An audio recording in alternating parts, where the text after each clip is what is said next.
Assalamualaikum warahmatullahi wabarakatuh. Alhamdulillahi rabbil alamin. Wassalatu wassalamu ala ashrafil anbiya'i wal mursalin Nabina Muhammad wa ala alihi wa ashabihi wa man tabi'ahum bi ihsanin ila yaumiddin, amma ba'd. Allahumma rabbi shrah li sadri wa yassir li amri wahlul 'uqdatam min lisani yafqahu qawli. Rabbi zidni ilma subhanaka la ilma lana illa ma 'allamtana innaka antal alimul hakim. அன்பார்ந்த எனதருமை இஸ்லாமிய உறவுகளே, அல்லாஹ்வுடைய பேரருளால் பெரும் கிருபையினால் அல்ஹம்துலில்லாஹ் ஃபஜ்ருடைய தொழுகை முடித்துவிட்டு அல்லாஹ்வுடைய மார்க்கத்தை படிப்பதற்கான ஒரு மிக முக்கியமான அழகிய சூழலில் அல்லாஹ் நம்மை இணைத்திருக்கிறார். இது அல்லாஹ் சுப்ஹானஹு வ தஆலா வழங்கக்கூடிய மிகப்பெரிய அருள்கொடை. கல்வியோடு பயணிப்பது, அதிலும் அல் குர்ஆன் ஹதீஸ் அதனோடு பயணிப்பது என்பது அல்லாஹ்வினுடைய மிகப்பெரிய அருள். ஒருவர் ஹைரிலே இருப்பார், அவர் அல்லாஹ்வின் மார்க்கத்தை படித்து கொண்டிருக்கக்கூடிய சூழலில் அல்லாஹ் சுப்ஹானஹு வ தஆலா அத்தகைய ஒரு மகத்துவமிக்க அருளை நமக்கு வழங்கியிருக்கிறார். இது அல்லாஹ் சுப்ஹானஹு வ தஆலா வழங்கக்கூடிய மிகப்பெரிய அருள்கொடை. இந்த அருள்கொடைக்காக முதலாவதாக நம்ம அல்லாஹ்விடத்தில் நன்றி செலுத்திக் கொள்வோம். அல்ஹம்துலில்லாஹ். எல்லாம் அல்லாஹ் சுப்ஹானஹு வ தஆலா இந்த அருளை மரணம் வரை நமக்கு வழங்குவானாக. நாம் வாழ்க்கையில் செய்த எல்லா பாவங்களையும் அல்லாஹ் சுப்ஹானஹு வ தஆலா மன்னிப்பானாக, மறைப்பானாக. இந்த உம்மத்தில் நிலவக்கூடிய கஷ்டங்கள், துன்பங்கள், துயரங்கள், சோதனைகள் அனைத்தையும் நீக்கி கண்ணியமிகுந்த சமுதாயமாக எல்லாம் அல்லாஹ் இந்த சமுதாயத்தை ஆக்கி புரிவானாக. அன்பிக்கினியவர்களே, கிதாபுல் கபாயிர் இமாம் தஹபி ரஹ்மஹுல்லாஹ், இமாம் தஹபி ரஹ்மத்துல்லாஹி அலைஹி அவர்களுடைய புத்தகமான கிதாபுல் கபாயிர், பெரும் பாவங்களை குறித்த வகுப்புகளை நாம் பார்த்து வருகிறோம். சென்ற வாரம் இணை வைத்தல், அஷ்ருக்கு பில்லா, அல்லாஹ்வுக்கு இணை கற்பித்ததை குறித்து நாம் ஓரளவுக்கு நாம் அதனை பார்த்தோம். பெரிய ஷிர்க் என்றால் என்ன, ஷிர்குல் அக்பர் வ ஷிர்குல் அஸ்கர், பெரிய ஷிர்க் என்றால் என்ன, சின்ன ஷிர்க் என்றால் என்ன என்பதை குறித்தெல்லாம் போன வாரம் நாம் பார்த்தோம். அதன் தொடர்ச்சியாக இமாம் அவர்கள் இரண்டாவதாக அல் கபீரத்து ஸானி, இரண்டாவது பெரும் பாவமாக புத்தகத்தில் பதிவு செய்வது கத்லுன் நஃப்ஸ், கொலை செய்வது. அநியாயமாக அப்பாவியான உயிர்களை கொலை செய்வதை அல்லாஹ்வின் மார்க்கம் பெரும் பாவமாக அடையாளப்படுத்துகிறது. மிக முக்கியமான ஒன்று. கொலைகள் என்பது ஒரு சாதாரண விஷயம் அல்ல. ஒரு உயிர் எப்பொழுது பிரிய வேண்டும், எப்பொழுது உலகத்தை விட்டு விடைபெற வேண்டும் என்கிற அஜல், வலிகுல்லி உம்மத்தின் அஜல், ஒவ்வொரு உம்மத்திற்கும் அல்லாஹ் சுப்ஹானஹு வ தஆலா தவணைகளை கொடுத்திருக்கிறான், ஒரு வயதை கொடுத்திருக்கிறான், ஒரு அஜலை கொடுத்திருக்கிறான். அதற்கு முன்பதாக அது இந்த உலகத்தை விட்டு செல்லாது. அதே போல அல்லாஹ் விதித்த அந்த நொடி பொழுதில் மட்டும்தான் இந்த உலகத்தை விட்டு அந்த உயிர் எடுக்கப்படும்.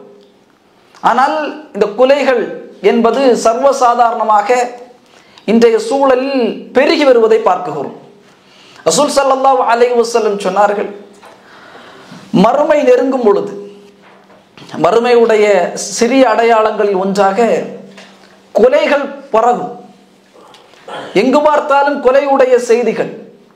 செய்தித்தாளை திருப்பினால் 3இல் 1 செய்தியாக கொலை என்கிற செய்தி இருக்கும். கொன்னவருக்கும் தெரியாது நான் ஏன் அவரை கொலை செய்தேன் என்று, கொல்லப்பட்டவருக்கும் தெரியாது நாம் இதனால் கொலை செய்யப்பட்டோம் என்று.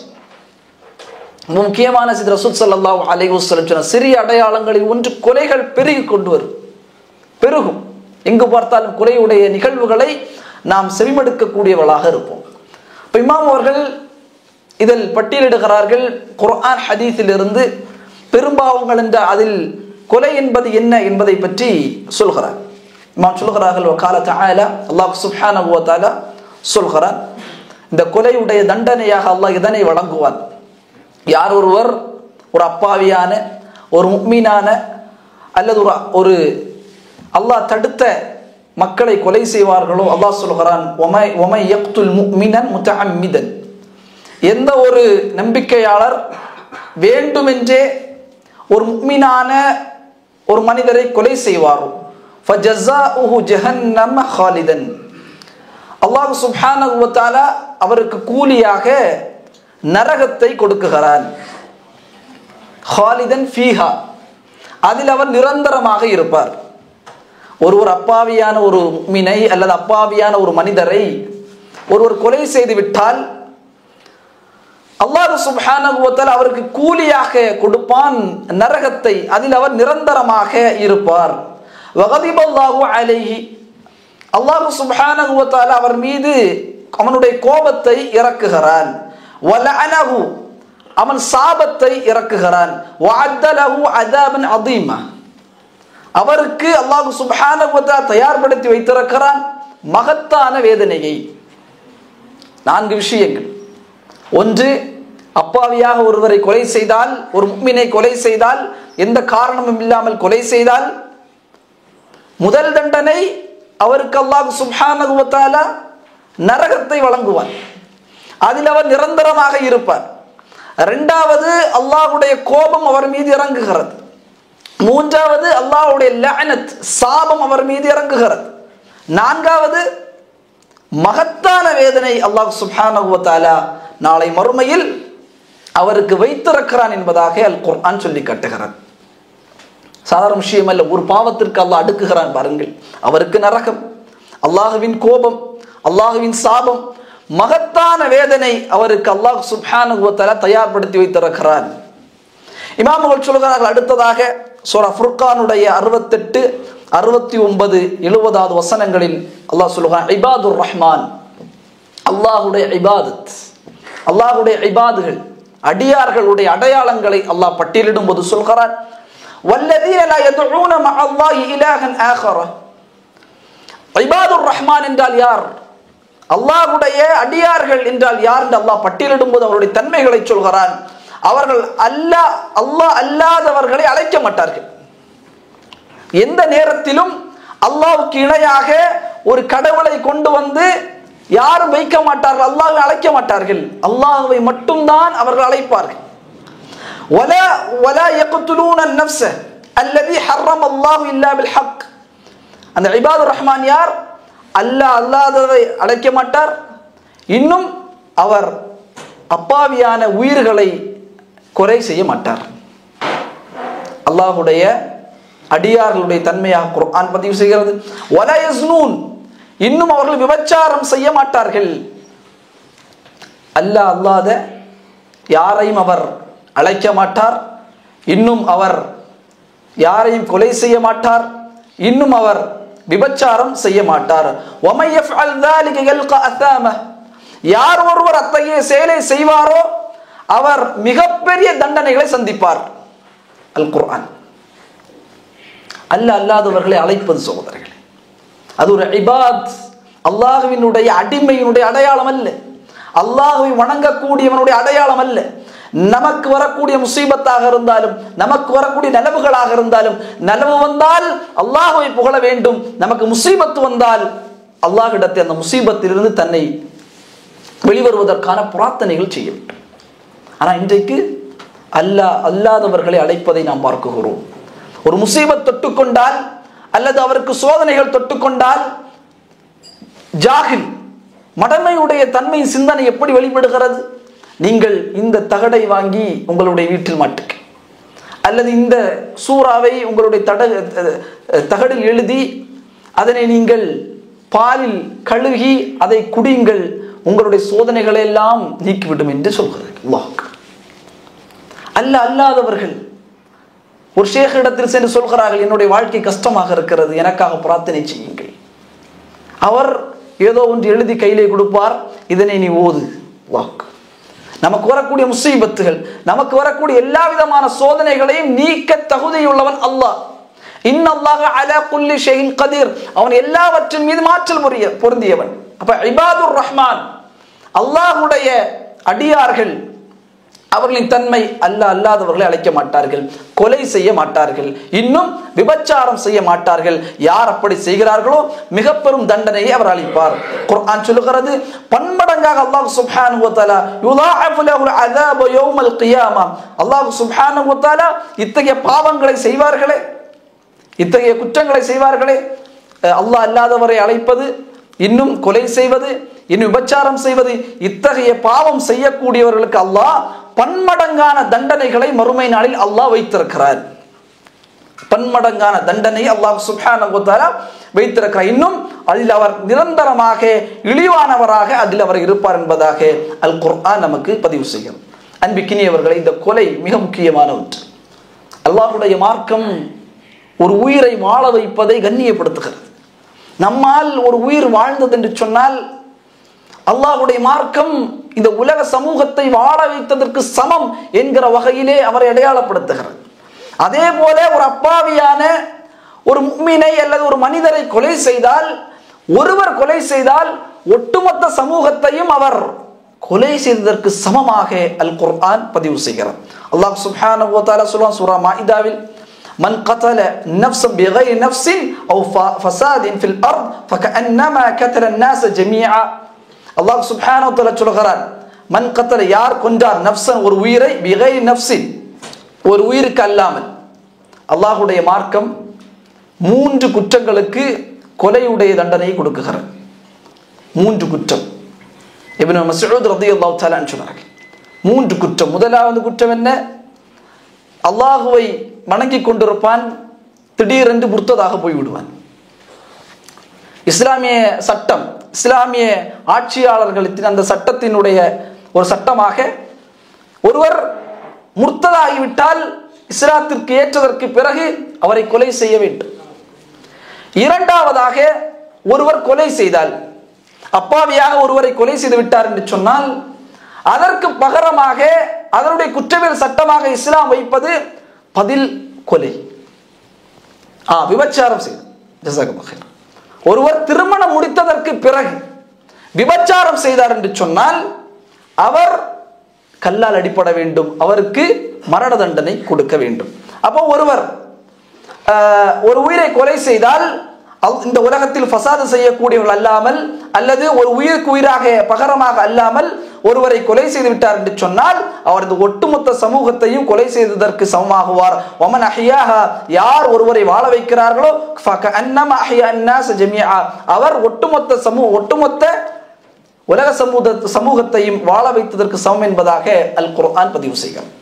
மிக கடுமையாக இந்த கொலையை இஸ்லாம் கண்டிக்குகிறது. 2023 என்று நினைக்குகிறேன், என்னுடைய சிந்தனை சரியாக இருந்தால், முஹம்மத் இப்னு முர்சல் என்கிற ஒரு இளைஞன், அல்லாஹ்வின் மார்க்க சட்டத்தினுடைய ஒரு கடுமையை நாம் பார்க்க வேண்டும் சகோதரர்கள்.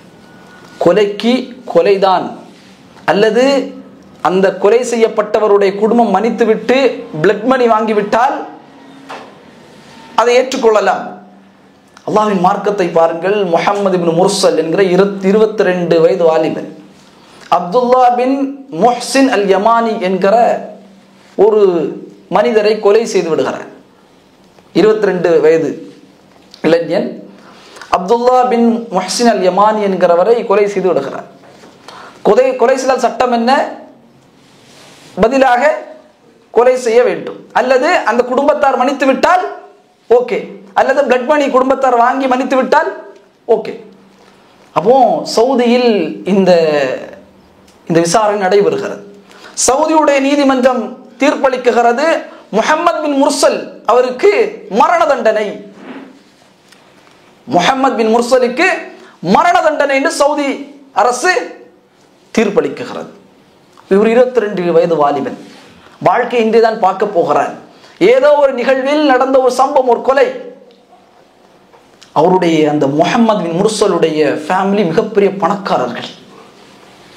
அவர்கள் அப்துல்லா பின் முஹ்சின் அல் யமானியுடைய குடும்பத்தை சந்திக்குகிறார்கள். பெட்டி நிறைய பணத்தை கொண்டு வைக்குகிறார்கள். எங்களுடைய மகனை இந்த தீர்ப்பில் இருந்து நீங்கள் விடுவிக்க வேண்டும், இந்த பணத்தை வைத்துக் கொள்ளுங்கள், இந்த நகைகளை வைத்துக் கொள்ளுங்கள், இந்த நிலப்பத்திரத்தை வைத்துக் கொள்ளுங்கள், எங்களுடைய மகன் இன்றுதான் வாழ்க்கையை பார்க்க இருக்கிறார். இனிதான் அவர் வாழ வேண்டும் இந்த உலகத்தில். இதுதான் அவருடைய வாழ்க்கையின் பெரும் பகுதியை பார்க்க போகிறார். 22 வயது ஒரு மரண தண்டனை. நீங்கள் இந்த பணத்தை, இந்த தங்கத்தை, இந்த நிலப்பத்திரத்தை வாங்கிக் கொண்டு நீங்கள் அவரை விடுதலை செய்ய வேண்டும். அப்துல்லா பின் முஹ்சின் அல் யமானியுடைய குடும்பம் முடியாது சொல்லிட்டான். முடியாது. அல்லாஹ்வுடைய மார்க்கம் சகோதரர்களே, விக்டிம் மிக பெரும் அளவிற்கு அவருடைய கரத்தை வலுப்படுத்தும். அநீதம் இழைக்கப்பட்டவர்கள் பின்னால் தான் இஸ்லாம் நிற்கும். அவர்கள் சொல்லுகிறார்கள், இல்லை, இதற்கான சட்டம் என்பது கொலைக்கு கொலை. நமக்கெல்லாம் என்ன நினைக்கும்? என்ன இது? அல்லாஹ் இயற்றிய சட்டம் சகோதரர்களே, அல்லாஹ் இயற்றிய சட்டம். இப்போ பேச்சுவார்த்தை நட முடியல. செப்டம்பர் 20, 2023 அன்றைக்கு மரண தண்டனை நிறைவேற்ற வேண்டும். அழைத்து வரப்படுகிறார். அங்க இருக்கக்கூடிய ஆட்சியாளர்கள் சரி, அங்க இருக்கக்கூடிய கவர்மெண்ட் அபிஷியல்ஸ் பேசுகிறார்கள். அழைத்து அப்துல்லா பின் முஹ்சின் அல் யமானியுடைய குடும்பத்தை கொஞ்சம் விட்டு கொடுக்கலாம், கொஞ்சம் இறங்கி போகலாம், பிளட் மணியை வாங்கிக் கொண்டு கொஞ்சம் இரக்கம் காட்டலாம். இளைஞன் 22 வயது இளைஞன், தூக்கு மேடை, 22 இளைஞன் மரண தண்டனையை அனுபவிக்க போகிறார். இன்னும் 40-50 வினாடி நிமிடங்களில் அவன் மரணத்தை தழுவ இருக்கிறான்.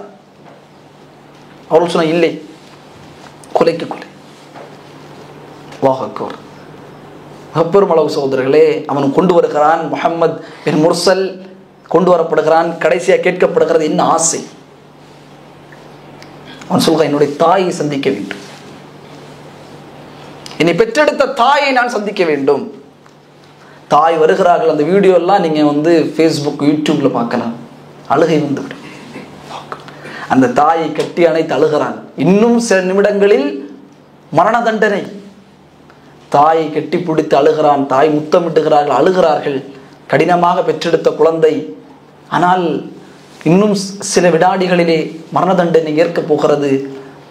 அந்த முஹம்மது பின் முர்சலுடைய குடும்பம் எல்லாம் தரையில் உட்கார்ந்து மண்ணை எடுத்து தலையில் போட்டு அந்த குடும்பத்திடத்தில் மஞ்சாடுகிறார்கள். அரபுகளுடைய ஒரு வழக்கம். மஞ்சாடுகிறார்கள், கொஞ்சம் விட்டு கொடுக்கலாம், கொஞ்சம் இறங்கி போகலாம், பணத்தை வாங்கி, தங்கத்தை வாங்கி.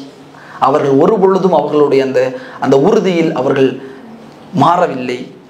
மரண தண்டனை முடிவாகப்படுகிறது. மரண தண்டனை கொடுத்து வருகிறார்கள். அல்லாஹ் சுப்ஹானஹு வ தஆலாவுடைய சட்டம். இஸ்லாம் அல் குர்ஆன் சொல்லுகிறது, யாரை எப்போது கொலை செய்யலாம்? அல்லாஹ்வும் அல்லாஹ்வுடைய தூதருக்கு எதிராக போர் செய்வதை அல் குர்ஆன் சொல்லுகிறது. அவர்களை கொலை செய்யலாம். குர்ஆன் அல்லாஹ்வும் அல்லாஹ்வுடைய தூதருக்கு எதிராக போர் செய்வது மிகப்பெரிய குற்றம்.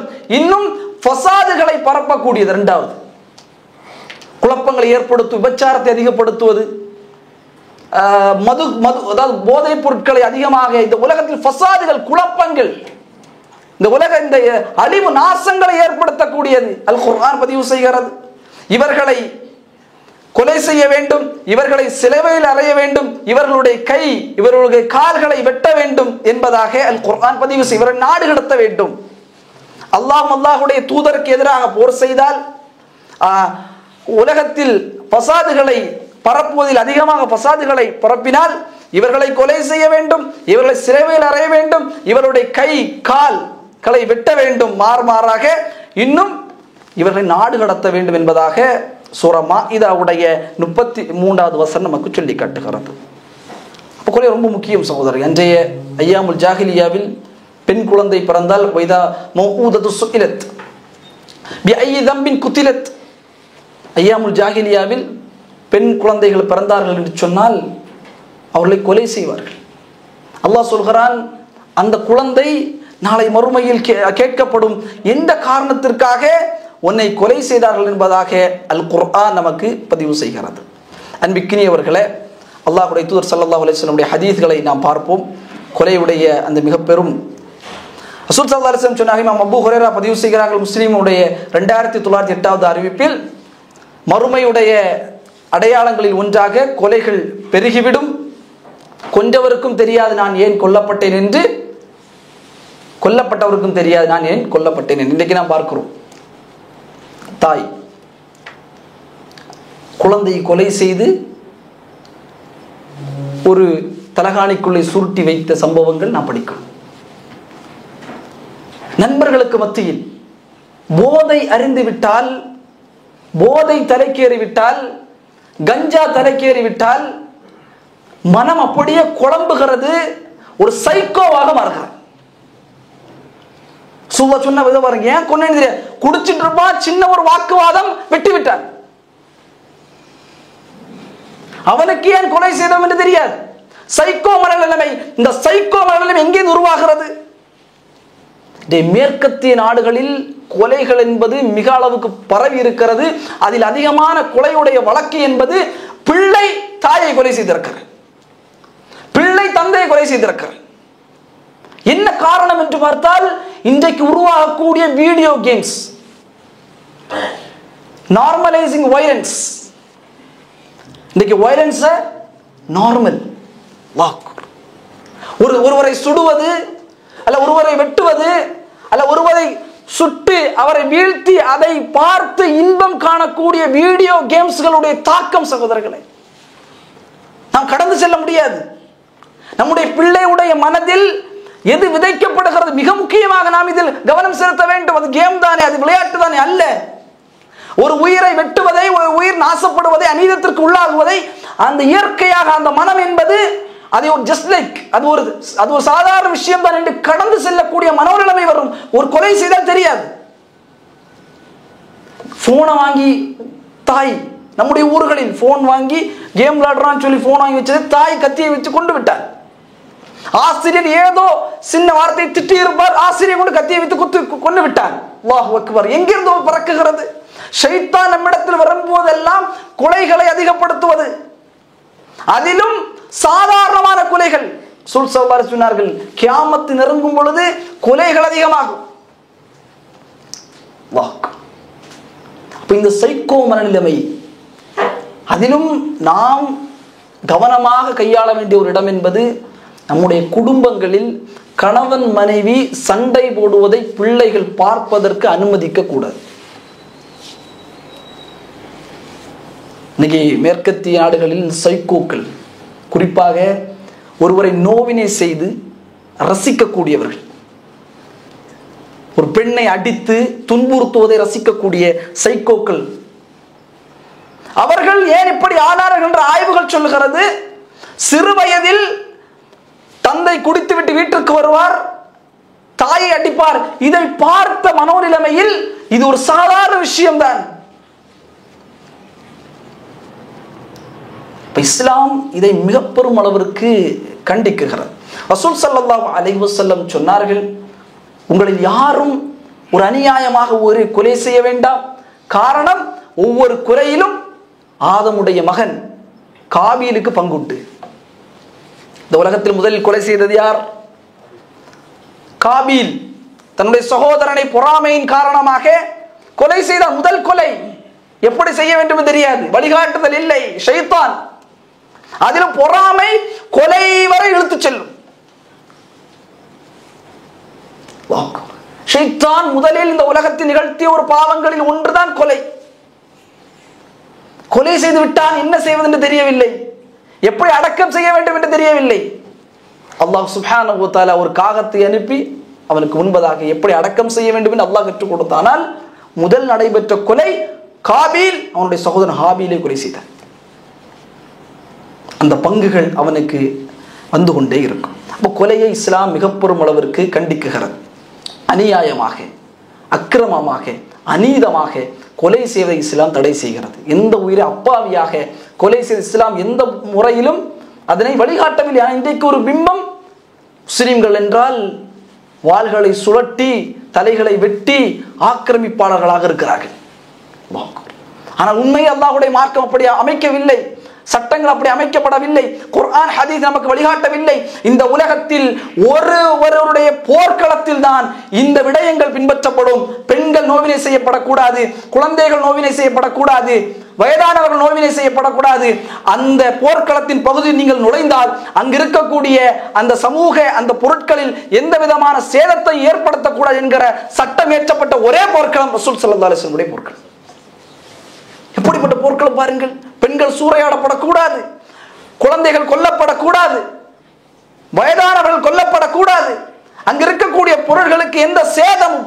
உலகத்தில் ஒரே தலைவருடைய போர்க்களம். அதிலும் உங்களை வெட்ட உயர்த்தினால்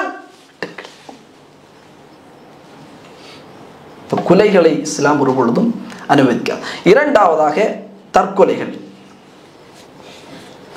ரொம்ப ரொம்ப முக்கியமான ஒரு செய்தி. ரசூல் ஸல்லல்லாஹு அலைஹி வஸல்லம் இதை குறித்து நமக்கு பல்வேறு செய்திகளை சொல்லி இருக்கிறார். அல் குர்ஆன் பதிவு செய்கிறது, வலா தக்துலு அன்ஃபுஸக்கும், உங்களை நீங்கள் கொலை செய்து கொள்ளாதீர்கள், உங்களை நீங்கள் கொலை செய்ய வேண்டாம். அல்லாஹ் சுப்ஹானஹு கான பிக்கும் ரஹீமா, அல்லாஹ் சுப்ஹானஹு வ தஆலா தன்னுடைய அடியார்கள் மீது கருணை உள்ளவனாக இருக்கிறார். அப்ப இன்றைக்கு தற்கொலைகள் சர்வசாதாரணம். அல்லாஹ் கொடுத்த உயிர் ஒரு அமானிதம், அல்லாஹ் கொடுத்த உடல் ஒரு அமானிதம். இதை சரியாக பாதுகாக்க வேண்டும் நம்முடைய கடமை. ஆனால் உலகத்தின் அற்ப விஷயங்களுக்காக ஒரு +2 ஃபெயில் ஆகிவிட்டால் தற்கொலை, அல்லது குடும்பத்தில் கஷ்டங்கள் நெருங்கிவிட்டால் தற்கொலை. ரசூல் ஸல்லல்லாஹு அலைஹி வஸல்லம் மிக கடுமையான ஒரு எச்சரிக்கையை சொன்னாங்க. இமாம் புகாரி பதிவு செய்கிற அபூ ஹுரைரா ரலியல்லாஹு தஆலா சொன்னார்கள், ஒருவர் தற்கொலை செய்து கொண்டால் ரசூலுல்லாஹ் சொல்கிறார்கள், உதாரணமாக ஒருவர் விஷத்தை குடித்து அல்லது உயரமான ஒரு கட்டிடத்திலிருந்து கீழே விழுந்தால் நாளை மறுமையில் இதே ஒரு தண்டனையை அவனுக்கு கொடுக்கப்படும். ஒரு விஷம் குடிக்கிறான், தற்கொலை செய்து விடுகிறான், நரகத்தில் அல்லாஹ் அதே தண்டனை, அவன் விஷத்தை கொடுப்பான், அந்த வேதனையை அனுபவிப்பான், அதே நிலையில் இருப்பான். ஒரு உயரமான கட்டிடத்திலிருந்து குதிப்பான், தற்கொலை செய்து உடலெல்லாம் சிதறிவிடும், அதே தண்டனை அல்லாஹ் சுப்ஹானஹு வ தஆலா நரகத்தில் கொடுப்பான். தற்கொலைகள், தன்னை மாய்த்துக் கொள்வது இஸ்லாம் மிக பெருமளவிற்கு கண்டிக்குகிறது. அதிலும் புகைப்பிடித்தல், மது அருந்துதல், அது இந்த கேட்டகரிக்குள்ள வரும். புகைப்பிடித்தால் என்ன கிடைக்கும்? மது அருந்தினால் என்ன கிடைக்கும்? புகைப்பிடித்தால் கேன்சர் வரும், மது அருந்தினால் லிவர் போகும். லா தக்துலு அன்ஃபுஸக்கும், உங்களை நீங்கள் கொலை செய்து விடாதீர்கள், கொஞ்சம் கொஞ்சமாக உங்கள் உயிரை அரிக்கும். தற்கொலைக்கு சமம். சர்வசாதாரணமாக. ஆனால் பேசு மார்க்கத்தை அல்லாஹ் சிகரெட்டை எல்லாம் குர்ஆன் சொல்லவில்லை. அல்லாஹ் சிகரெட்டை சொல்ல, மதுவை தான் சொல்லி இருக்கிறான். நான் மது அருந்த மாட்டேன், சிகரெட்டாக அடிப்பேன். ஏன்? கொஞ்சம் அறிஞர்கள் சொல்லுவார்கள், கேன்சரில் அவன் மரணமானால் கேன்சருடைய வேதனை கொடுக்கப்படும். ஆம், புகை பிடித்து பிடித்து கேன்சர் வந்தால் அதே வேதனை, தற்கொலைக்கு சமம் இஸ்லாம் சொல்கிறது. சாதாரண நோய் என்றால் பரவாயில்லை, ஒருவர் சாதாரணமா இருக்கிறார், கேன்சர் வந்துட்டா நோ ப்ராப்ளம். ஆனால் புகை பிடித்து மது அருந்தி கேன்சர் மூலமாக வந்தால் அது தற்கொலைக்கு சமம் என்று அல்லாஹ்வின் மார்க்கம் சொல்கிறது. நாளை நரகத்தில் வேதனை தான். அல்லாஹ் அக்பர். மிக கவனமாக கையாள வேண்டும் சகோதரர்களே. தற்கொலைகள் இன்றைக்கு பரகி காணப்படும், குறிப்பாக புகைப்பிடித்தல் இந்த மார்க்கம் தடை செய்கிறது. ஹராம். மூளையை மழுங்கடிக்கக்கூடிய ஒவ்வொரு போதையும் அல்லாஹ்வின் தூதரால் ஹராமாக்கப்பட்டிருக்கிறது. உங்களுடைய உயிரை அரிப்பதை, உங்களுடைய உயிரை கொஞ்சம் கொஞ்சமாக அழிப்பதை, அதனை இஸ்லாம் தடை செய்கிறது. போதை பொருட்களை இஸ்லாம் தடை செய்கிறது. அது தற்கொலைக்கு சமம் என்று இஸ்லாம் சொல்கிறது. இன்னைக்கு மனோ நிலைமையில் ரசூல் ஸல்லல்லாஹு அலைஹி வஸல்லம் தனிமையில் இருக்க வேண்டாம் என்று சொன்னார்கள் சில பொழுதுகளில். காரணம், தனிமை என்பது, அதிலும் கவலையான தனிமை என்பது உங்களை தற்கொலைக்கு அழைத்து செல்லும். தனிமையிலிருந்து தற்கொலைக்கு உங்களை அழைத்து செல்லும் என்று அல்லாஹ்வின் தூதர் சொன்னார். தற்கொலை வரும், நடக்கும். 10ஆம் கிளாஸ் ஃபீனாலால் தற்கொலை செய்கிறார். தன்னுடைய உம்மா ஏசினால் தற்கொலை செய்கிறார். ஆனால் எந்த விதமான அந்த உயிர் தொண்டை குழியை அடைக்கும் பொழுதுதான் அவன் யோசிப்பான். இது மிக முக்கியமான தவறு. அல்லாஹ் சுப்ஹானஹு வ தஆலா இவர்களை நரகத்தில் போடுவான் என்பதாக ரசூல் ஸல்லல்லாஹு அலைஹி வஸல்லம் அவர்கள் சொல்லி காட்டினார். இப்போ மிக முக்கியமான இந்த புகை பிடிக்கக்கூடியது மிக முக்கியமாக நாம் கவனத்தில் எடுக்க வேண்டும். அதே போல இந்த மது அருந்துவது, இது மூளையை பைத்தியராக மாற்றிவிடும். இந்த போதை, கஞ்சா, இதை போன்ற அந்த பழக்கங்கள் என்னுடைய உடலை ராகத்தாக, என்னுடைய உடலை ஆரோக்கியமாக வைக்க இந்த இடத்தில் இந்த கூலிப் அப்படின்னு சொல்றோம். இளைஞர்கள், அம்மா அப்பாவுக்கு தெரியாது, தாய் தந்தைக்கு தெரியாது. ஒரு மிகப்பெரிய தவறு தாய் இந்த இடத்தில். சின்ன வயசுல அந்த குழந்தை இருக்கும் பொழுது, ஒரு 10 வயது 12 வயது, நல்ல ஃபோக்கஸா வளர்த்துவாங்க. CBSE படிக்க வைப்பாங்க, நல்ல அவன் குர்ஆன் கிளாஸுக்கு அனுப்புவாங்க. இந்த சின்ன வயசுல உருவாகும் பொழுது, ஆனால் அவன் வாலிபத்தை தழுவக்கூடிய அந்த நேரங்களிலே பொடும்போக்காக மாறி விடுகிறார். ஒரு 20 வயது ஆகிவிட்டால் அவனை அந்த ஒரு உருவாக்கம், தந்தையுடைய அந்த கவனம் அப்படியே இழந்து விடுகிறார்கள். சின்ன வயசினுடைய மகன் குர்ஆன் ஓதுறான், சின்ன வயசினுடைய மகன் நல்ல படிக்கிறான். ஆனால் 20 வயது 21 வயது ஆனவுடன் தந்தை அந்த ஒரு உருவாக்கத்தை, தன்னுடைய மகன் மீது செலுத்தக்கூடிய கவனத்தை அப்படியே அது ஒரு நெளிவை ஏற்படுத்தி விடுகிறார். இதுக்கு மேல என்ன அவனுக்கு தெரியும்? ஒன்றுமே தெரியாது. அம்மா அப்பாவுக்கு தெரியாமல் இந்த கூலிப் அப்படின்னு சொல்லிட்டு இன்னைக்கு நிறைய இடங்களில் இந்த போதை விற்கப்படுகிறது. தன்னுடைய உதட்டின் மீது வைப்பான். அதிலும் பல இஸ்லாமிய ஊர்களில் இஸ்லாமிய பேர்தாங்கிகள், அல்லாஹு அக்பர், இன்னைக்கு போதையை விநியோகிக்கக்கூடிய ஒரு நிலை. அதிலும் அந்த அந்த அந்த அந்த டீம் இருக்குல்ல, இந்த போதையை இன்செர்ட் பண்ணக்கூடிய டீம், இவர்கள் கவனம் செலுத்தக்கூடியது ஒரு ஜமாத்தை கவனம் செலுத்துவார்கள். அந்த ஜமாத்தினுடைய தலைவர்கள் பிள்ளைகளாக அவர்களை இது பண்ணுவார்கள். உனக்கு ஃபோன், உனக்கு இவ்வளவு கஞ்சா, இவ்வளவு போதையை விற்றால் உனக்கு இவ்வளவு பைசா என்று சொல்லி அவனிடத்தில் பேசப்படும். அவன் மூலமாக விநியோகிக்கப்படுகிறது. அந்த போதை வச்சா என்ன ஆகும்னா, இப்படி நம்ம இந்த இதில் கேன்சர், இதுக்குள்ள கை விட்டா, திருச்சியில் ஹஷமித்ரா என்கிற ஒரு மருத்துவமனை, கேன்சர், அங்க ஒரு நாள் விசிட் செய்யும் பொழுது இந்த போதை பொருள், லா தக்துலு அன்ஃபுஸக்கும், உங்களை கொலை செய்து விடாதீர்கள். ஒரு பெண், அல்லாஹ்வுக்கு, ஒரு பெண் இந்த கையை உள்ள விட்டீங்கன்னா கண்ணு கிட்ட அவன் பயன்படுத்திய போதை பொருள் இருக்க முடியவில்லை, வேதனைப்படுகிறார். அந்த அந்த இடத்திலிருந்து சீலும் சலமும் வெளியே வருகிறது. அங்க இருக்கக்கூடிய நர்சுகளே பார்த்து பதட்டமிடுகிறார்கள். தெரியா சகோதரர், இன்பமா சிற்றின்பம், கொஞ்ச நேரம் ஒரு இன்பத்திற்காக வேண்டி அல்லாஹ் ஹலாலாக்காத ஒரு இன்பத்தை எடுத்தால் அது மிக பெரும் பாதிப்பை ஏற்படுத்தும். விபச்சாரம், அதன் மூலமாக ஏற்படக்கூடிய நோய்கள், அதன் ஊடாக மரணித்தால் தற்கொலைக்கு சமம். இந்த போதை சைக்கோவாக ஒரு மனிதனை மாற்றிவிடும். உணர்வுகளை மிக முக்கியமான அளவிற்கு உடைத்து விடும் சகோதரர்கள். உணர்வோடு என்னால் வெளிப்படவே முடியாது, உள்ளதான். எனவே இந்த தற்கொலைகள், குறிப்பாக இந்த போதை உட்கொள்ளக்கூடிய பாவம் நம்மிடத்தில் இருந்தால், நம்முடைய குடும்பத்தில் இருந்தால் சொல்ல வேண்டும். அவர் ஜஸ்ட் லைக் தட் வைப்பார். ஆனால் வந்த உடனே ஒண்ணுமே செய்ய முடியாது. அதனோடு மரணித்தால், கேன்சரோடு மரணித்தால், வேதனைக்கு மேல் வேதனையோடு மரணித்தால் ஹலாலான மரணமா,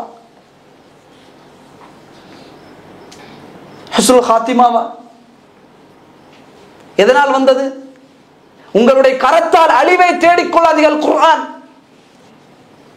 உங்களுடைய கரத்தால் வீண்வரையமான பொருட்களை வாங்காதீர்கள். குர்ஆன், உங்களுடைய பொருளாதாரத்தை வீண்வரையம் செய்யாதீர்கள். ஒரு சிகரெட் வாங்குகிறேன், வீண்வரையம். பழக்கம் இருந்தால் அல்லாஹ்வுக்காக விட வேண்டும். குடி, போதை, சிகரெட் அல்லாஹ்வுக்காக இல்லை, நான் இனிமேல் அதை தொடமாட்டேன். என்னுடைய மறுமை மிக முக்கியம்.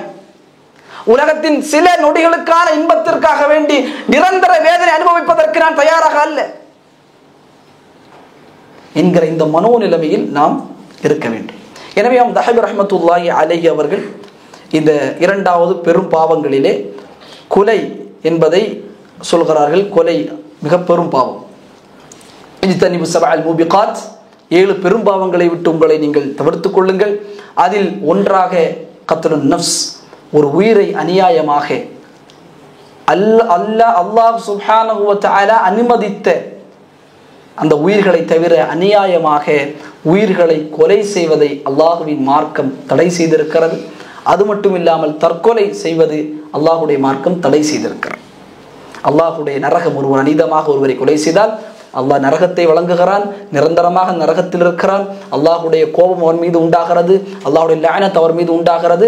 அல்லாஹ் நாளை மறுமையில் கடுமையான வேதனையை அவருக்கு வைத்திருக்கிறான். குறிப்பாக குழந்தைகள் விஷயத்தில் அவர்களின் மனோநிலைமைகள், உளவியல் ரீதியான மிகப்பெரும் பாதிப்பான கேம்ஸுகளை கொஞ்சம் அவாய்ட் பண்ணுறதுக்கு நல்லது.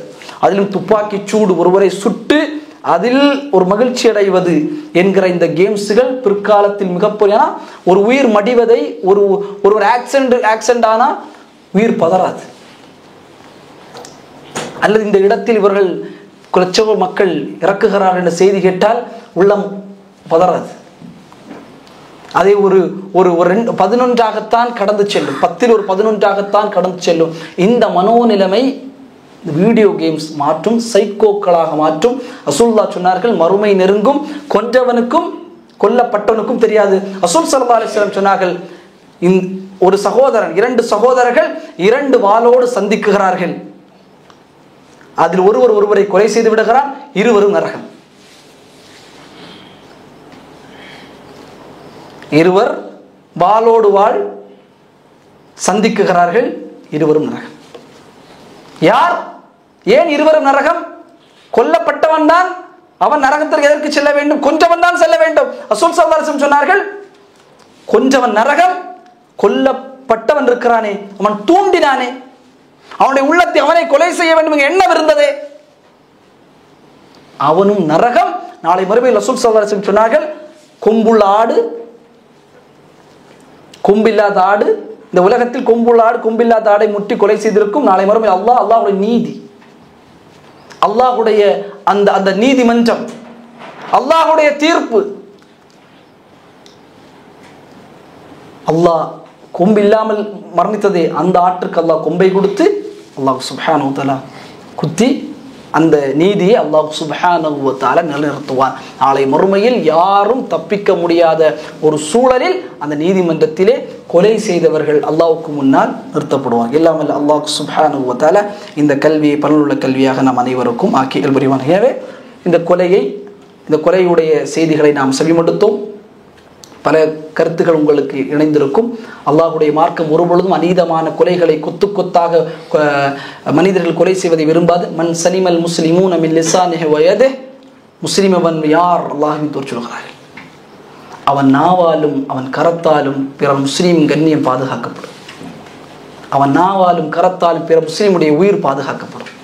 அவன் நாவாலும் கரத்தாலும் பிற முஸ்லீம் கண்ணியப்படுத்தப்படுவான். அதான் முஸ்லிம் ரசூலுல்லாஹ். எனவே அந்த தன்மைகள், என் நாவு எந்த ஒரு முஸ்லீமையும், நாம் கத்தாத்தா ரஹ்மத்துல்லாஹி அலைஹி அவர் சொல்வார்கள், ஃபிரௌன் இடத்தில் ஃபிரௌன் அன ரப்புக்குமுல் அலா, நான் தான் உயர்ந்த இறைவன் என்று ஃபிரௌன் சொன்னார். மூசா அலைஹிஸ்ஸலாம் அவர்களுக்கு அல்லாஹ் வஹி இறக்குகிறார், மூசாவே இத்ஹபு இலா ஃபிரௌன், நீங்கள் ஃபிரௌன் இடத்தில் செல்லுங்கள், அவனிடத்தில் மென்மையாக பேசுங்கள், அவனிடத்தில் மென்மையாக பேசுங்கள். நாம் கத்தாதா சொல்கிறார்கள், அன ரப்புக்குமுல் அலா என்று சொல்லக்கூடியவனையே அல்லாஹ் சுப்ஹானஹு வ தஆலா மென்மையாக பேசு, அவரிடத்தில் சென்று மென்மையாக தஅவா செய் என்று சொல்கிறானே. சுப்ஹான ரப்பில் அலா என்ற ஒவ்வொரு சுஜூதிலும் அல்லாஹ்வுக்கு முன்னால் பணிகிறானே, அவனிடத்தில் ஒரு முஸ்லிம் எப்படி பேச வேண்டும்? ஃபிரௌனிடத்திலேயே மென்மையாக பேசுங்கள். அப்போ ஒரு முஸ்லிம் அல்லாஹ் ஈமான் கொண்டவன், அல்லாஹ்வுக்கு சுஜூத் செய்யக்கூடியவன், சுப்ஹான ரப்பில் அலா என்று சொல்லக்கூடியவன் இடத்தில் எப்படி நடந்து கொள்ள வேண்டும்? இமாம் கத்தாதா ரஹ்மத்துல்லாஹி அலைஹி சொல்கிறார். முக்கியம். எனவே ரசூல் ஸல்லல்லாஹு அலைஹி வஸல்லம் அரஃபாவுடைய மைதானத்தில் சொன்ன வார்த்தை, ஒரு முஸ்லிமுடைய கண்ணியம் இன்னொரு முஸ்லிமுக்கு ஹராம், ஒரு முஸ்லிமுடைய இரத்தம் ஓட்டப்படுவது ஹராம், ஒரு முஸ்லிமுடைய செல்வத்தை சூறையாடுவது ஹராம். அரஃபாவுடைய பேருரை ரசூல் ஸல்லல்லாஹு அலைஹி வஸல்லம் 1 லட்சத்துக்கு மேலான சஹாபாக்கள் ஒன்றுகளும் இருக்கக்கூடிய அந்த இடத்தில் சொன்னார்கள், ஒரு முஸ்லிமுடைய ரத்தம் ஓட்டப்படுவது ஹராம். கண்ணியம் என்பது ஒரு முஸ்லீமுக்கு கொடுக்க வேண்டும் என்பது இஸ்லாமிய மார்க்க நமக்கு வலியுறுத்து கண்ணியப்படுத்த வேண்டும். அது யாராக இருக்கட்டும், எந்த ஒரு நிலையில் இருந்தாலும் அவருக்கென்று ஒரு கண்ணியத்தை வலகத் கர்ரம்னா பனி ஆதம் அல்லாஹ் கண்ணியப்படுத்தி இருக்கிறான். எல்லா மனிதர்களையும் அவர்களை இழிவுபடுத்துவது கேவலப்படுத்துவது என்பது நமக்கு அழகல்ல. அல்லாஹ் கண்ணியப்படுத்திய கண்ணியத்தை சூறையாடுவது நமக்கு அழகல்ல. நம்முடைய வேலை என் நாவுகளை நான் பார்க்க வேண்டும், என்னுடைய கரம் நான் பார்க்க வேண்டும், என் நாவால் முஸ்லீம் பாதுகாக்கப்பட வேண்டும், என் கரத்தால் ஒரு முஸ்லீம் பாதுகாக்கப்பட வேண்டும். இந்த மனோநிலைமைகளில் வாழ்க்கையை ஏற்படுத்தி கொண்டோம் என்றால் அல்லாஹ் சுப்ஹானஹு வ தஆலா சிறந்த வாழ்க்கையை நம்முடைய வாழ்க்கையை அல்லாஹ் ஆக்குவான். அடுத்த வாரம் இன்ஷா அல்லாஹ் மிக முக்கியமான சூனியம் சிஹரை குறித்து இன்ஷா அல்லாஹ்வுடைய குர்ஆன் ஹதீஸ் நமக்கு எதனை வழிகாட்டுகிறது, எந்த கல்வியை சொல்லுகிறது என்பதை பார்ப்போம் இன்ஷா அல்லாஹ். அடுத்த வாரம் வரும்பொழுது ஒரு சிறிய நோட் மாதிரி இன்ஷா அல்லாஹ் கொண்டு வாருங்கள். ஒரு சின்ன ஒரு பேக்கெட் நோட், அந்த நோட்டில் ஒரு பேக்கெட் நோட், பெரிய நோட்டெல்லாம் வேண்டாம், ஒரு சின்ன பேக்கெட் நோட்டை கொண்டு வந்து சொல்லக்கூடிய செய்திகளை பதிவு செய்து வைப்பது மிக நல்லது. இல்மை கைது செய்து கொள்ளுங்கள் என்று சொல்லுவார்கள். இல்ம் இங்கே எந்த இல்மாக இருந்தது, அல்லாஹ்வின் தூதர் ஹதீஸ், சஹீஹான ஹதீஸ்கள், சஹீஹான அறிவிப்புகள், எந்த செய்தியாக இருந்தாலும் அதனை ஒரு நோட்டில் அதை எழுதி வைத்து அதை திரும்ப, ஏன்னா இல்மை பொறுத்தளவிற்கு அது இருக்கும், அதை பிடிச்சி வச்சுக்கணும், அது ஓடிவிடும். ஏன்னா நம்ம 5 வருஷம் படித்தது 10 வருஷம் படித்ததெல்லாம் இப்போ ஞாபகம் இருக்காது. எனவே அந்த சின்ன ஒரு பாக்கெட் நோட் வாங்கி இன்ஷா அல்லாஹ் 1 2 9 இன்ஷா அல்லாஹ் எழுதுங்க. இன்ஷா அல்லாஹ் சுப்ஹானஹு வ தஆலா எனக்கு தௌஃபீக் செய்ய வேண்டும். 70 பாவங்களை நடத்துவதற்கு அல்லாஹ் சுப்ஹானஹு வ தஆலா தௌஃபீக் செய்யணும். இல்லாமல் அல்லாஹ் சுப்ஹானஹு வ தஆலா இந்த கல்வியை பலனுள்ள கல்வியாக நாம் அனைவருக்கும் ஆக்கி அல்வரிவானாக. அகூலு கௌலி ஹாதா அஸ்தக்ஃபிருல்லாஹி வ லக்கும் வ ஸாயிரில் முஸ்லிமீன் ஃபஸ்தக்ஃபிரு இன்னஹு ஹுவல் கஃபூருர் ரஹீம். வ ஆகிரு தஅவானா அல்ஹம்துலில்லாஹி ரப்பில் ஆலமீன். வஸ்ஸலாமு அலைக்கும் வரஹ்மத்துல்லாஹி வபரகாத்துஹு.